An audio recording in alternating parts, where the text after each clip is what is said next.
अगर आप भी चाहते हैं TRS फिल्म्स का ऑडियो वीडियो सबसे पहले आपके पास पहुंचे, तो लाल बटन दबाकर चैनल को सब्सक्राइब करें और बेल आइकन दबाना ना भूलें।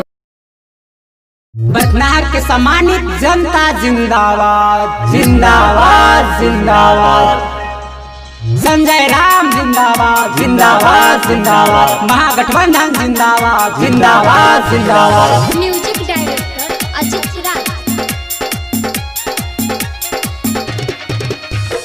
राहुल सोनिया जिंदाबाद जिंदाबाद जिंदाबाद। तेजस्वी जिंदाबाद जिंदाबाद जिंदाबाद।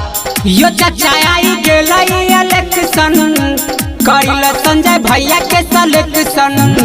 यो भैया आई गेलई इलेक्शन करिल संजय भैया के सिलेक्शन। नारा लगाव हाथ छाप के, संजय भैया ऐसन कोनो नेता नहीं खे। संजय भैया ऐसन कोनो बेटा नहीं खे।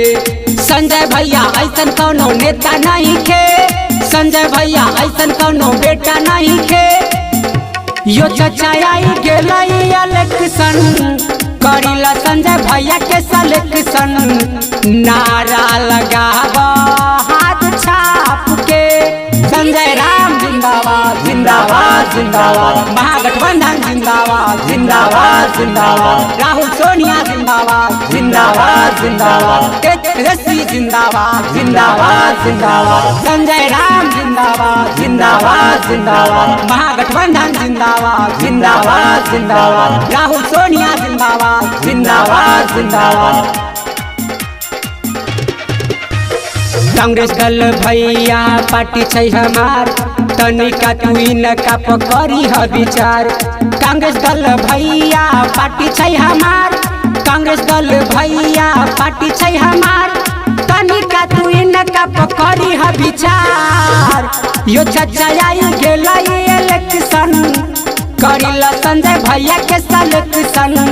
नारा लगाव हाथ छाप के, संजय राम जिंदाबाद जिंदाबाद जिंदाबाद। महागठबंधन जिंदाबाद जिंदाबाद जिंदाबाद। राहुल सोनिया जिंदाबाद जिंदाबाद जिंदाबाद। तेजस्वी जिंदाबाद जिंदाबाद जिंदाबाद। संजय राम जिंदाबाद जिंदाबाद जिंदाबाद। महागठबंधन जिंदाबाद जिंदाबाद जिंदाबाद। गली गली रोड बनते वोट देबै हो, संजय राम भैया के जिताई देबै हो।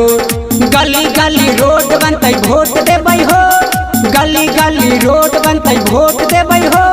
संजय राम भैया के जिताई देबै हो। यो भैया आई गेलई इलेक्शन करिला संजय भैया के सिलेक्शन। नारा लगाव